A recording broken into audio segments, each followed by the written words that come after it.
नमस्कार साथियों, आप सभी का स्वागत है। तो चलिए साथियों, आज देखते हैं मॉडल पेपर 4। इसमें 50 क्वेश्चन रहने वाले, सभी चैप्टरों से रहेंगे साथियों। मॉडरेट, एडवांस, इजी सब रहेंगे, ठीक है। तो जैसे कि आप सभी लोग लाइनमैन की तैयारी कर रहे हैं साथियों, तो 26 तारीख से एग्जाम्स के स्टार्ट हो जाएंगे, 26 मार्च से, ठीक है।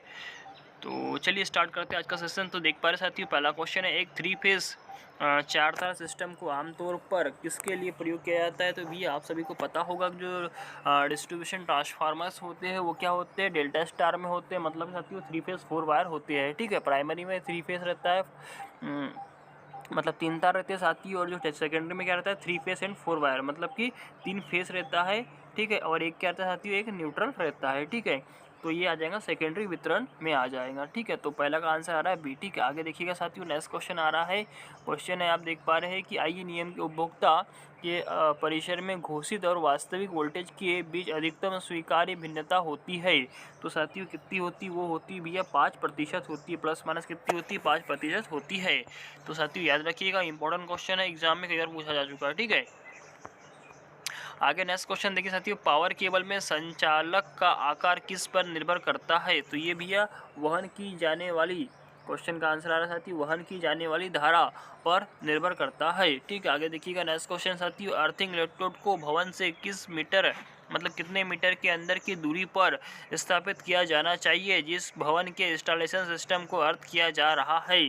तो वो साथियों 1.5 मीटर के अंदर की दूरी पर स्थापित किया जाना चाहिए। उपयोग किए जाने वाले लूप, नेक्स्ट क्वेश्चन है, उपयोग किए जाने वाले नेस लूप अर्थ तार किस से कम आकार का नहीं होना चाहिए। तो जो 5 नंबर क्वेश्चन है साथी, वो होना चाहिए अपना 14 SWG या उप परिपथ तार के आकार का आधा, ठीक है।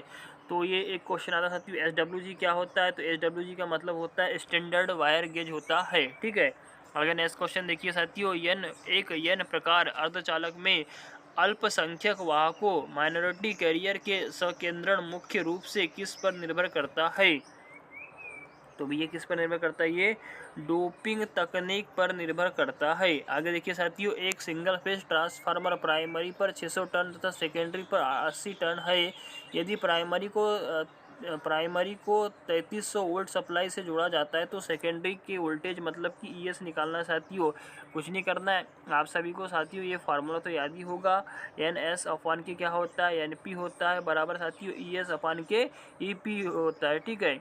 भैया क्या करना है अपने को, क्या निकालना है, यहाँ उन्होंने क्या पूछा साथियों, सेकेंडरी की वोल्टेज मतलब ईएस निकालना है। तो इसको देखिए, यहाँ पे आप क्या करो, मान भर दो, प्राइमरी टर्न और ये सेकेंडरी 80 बटे कितना हो जाएगा साथियों 600, और यहाँ पे क्या आ जाएगा ये 3300। तो ये जब पक्षांतर करेंगे आप, इसका तिर्यक गुना कर देना है ना। तो आप जब तिर्यक गुना करेंगे साथियों, तो आपका आंसर निकल के आ रहा है 440 वोल्ट आ रहा है, ठीक है। मैं यहाँ लगा दे रहा हूँ, ठीक है। आगे देखिएगा नेक्स्ट क्वेश्चन, यहाँ पे आप देख पा रहे हैं, शक्ति कारक पावर फैक्टर किसके कारण घटता है।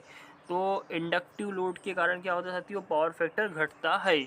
आई नियम अनुसार चालकों के बीच इंसुलेशन प्रतिरोध किस से कम नहीं होना चाहिए। तो साथियों ये 1 मेगा ओम से कम नहीं होना चाहिए। निम्नलिखित में से किस तार में सबसे अधिक क्रॉस सेक्शनल क्षेत्र होता है।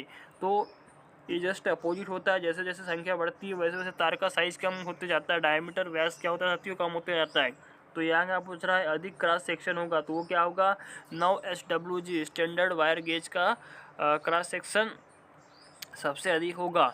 विद्युत दाब या इलेक्ट्रोमोटिव बल को मापने के लिए इकाई क्या होती है। तो आप सभी को पता है, ये वोल्ट होती है, एम्पीयर करंट की होती है, ओम प्रतिरोध की होती है, शक्ति की वाट होती है। आगे देखिएगा साथियों, निम्नलिखित में से किस परिपथ विन्यास में इसके प्रत्येक घटक के आर पार वोल्टेज ड्रॉप की मात्रा समान होती है। तो वो होता है भैया पैरेलल कंडीशन में, समांतर में होता है। तो आप सभी को पता होना चाहिए कि जो घरों की वायरिंग होती है वो समांतर क्रम में होती है, ताकि हमारे घर के जितने भी इक्विपमेंट है साथियों, वो क्या हो, हमको उन सबको प्रॉपर वोल्टेज, मतलब प्रॉपर मतलब सभी को सेम वोल्टेज मिले। तो इसका आंसर आ रहा है साथियों समांतर क्रम। आगे देखिएगा, निम्नलिखित में से कौन सा एक श्रेणी परिपथ में कुल निर्धारण करता है। तो साथियों कौन कुल निर्धारण करेगा, 13 नंबर का क्वेश्चन है। इसका आ रहा है स्रोत वोल्टेज धारा के समय को कुल निर्धारण करता है, ठीक है। आगे देखिएगा, यदि एक प्रतिरोध का अचानक मान घटने लगता है तो प्रतिरोध घटता है, प्रतिरोध से धारा क्या होगी, तो क्या होगी साथियों, वो क्या होगी, बढ़ जाती है, बढ़ती है। ठीक है, आगे देखिए साथियों, एक परिपथ पर लगाया गया वोल्टेज क्या होगा जिसमें 0.5 एम्पियर प्रवाह कर रही है और 10 वाट उत्पन्न हो रही है। तो देखिए साथियों, आप सभी को पता है एक फार्मूला P बराबर क्या होता है, VI होता है। अब यहाँ पे क्या पूछा है साथियों उन्होंने, एक परिपथ पे लगाया गया वोल्टेज क्या होगा, V क्या होगा, तो V क्या होगा, है ना, तो V बराबर क्या हो जाएगा साथियों, V बराबर P/I हो जाएगा। तो यहाँ 10 क्या दिया हुआ है साथियों, P दिया हुआ है, आई कितना दिया साथियों 0.5, तो ये 5 लिख लो, 0 यहाँ लगा लो। ठीक है, तो 5 का 5, 5 10 और ये 20 है ना, तो कितना आ गया साथियों, आपका आंसर आ जाएगा यहाँ पे 20 वोल्ट आ जाएगा। ठीक है, आगे देखिएगा, नेक्स्ट क्वेश्चन देखिए साथियों, 100 माइक्रोवाट में कितने वाट होते हैं। तो साथियों इसका आ रहा है आंसर 0.1 मिली वाट आ रहा है। तो साथियों कैसा आया है, मैं यहाँ पे क्या हुआ साथियों, इन्होंने क्या पूछा है, वाट में नहीं पूछा, ये मिली वाट में पूछा है, इसलिए 0.1 मिली वाट आएगा।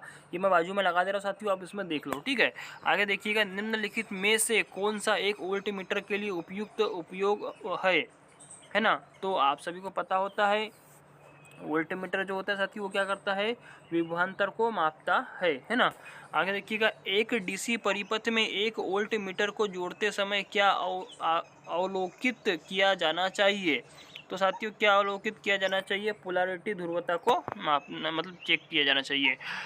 6 एम्पियर की कुल धारा वहन करने के लिए डिजाइन किए गए 30 वोल्ट एसी के एक स्रोत से संचालन कर रहे एक समांतर परिपथ में सुरक्षा डिवाइस फ्यूज क्या होगा जब प्रतिरोध अचानक 2 ओम तक बदलता है।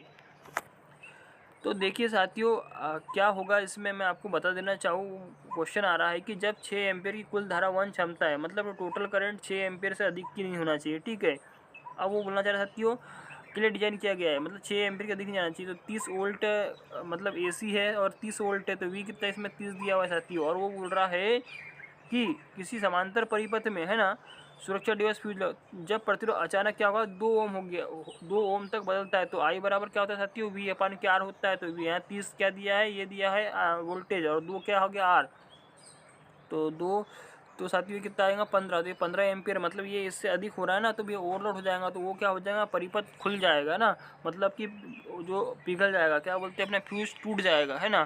तो इसलिए क्या हो जाएगा साथियों, खुल जाता है ना।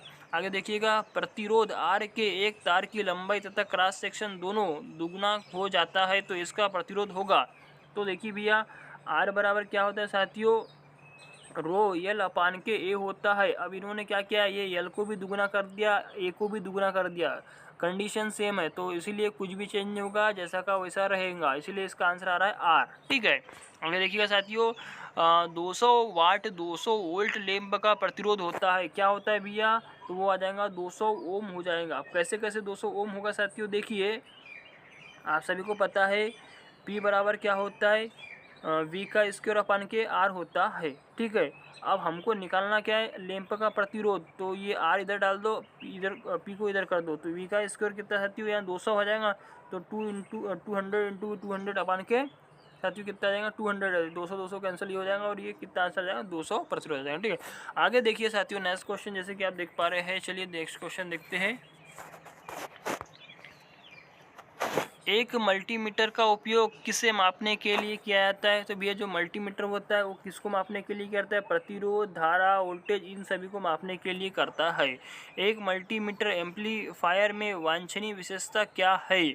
तो साथियों क्या होती वांछनीय विशेषता, अच्छी आवृत्ति प्रतिक्रिया, इसका आंसर आ रहा है 23 का आंसर आ रहा है सी। ठीक है, अब देखिए साथियों बहुत ही इंपॉर्टेंट क्वेश्चन आ गया आप लोगों के सामने में, एग्जाम में आने लायक क्वेश्चन है ये, कि एक साइनसोइडल फ्लक्स 0.02 वेबर अधिकतम मैक्सिमम एक ट्रांसफार्मर के सेकेंडरी कॉइल के 55 टर्नों के साथ जुड़ा है, तो सप्लाई आवृत्ति 50 हर्ट्ज है, जो सेकेंडरी में प्रेरित ईएमएफ आरएमएस मान कितना होगा।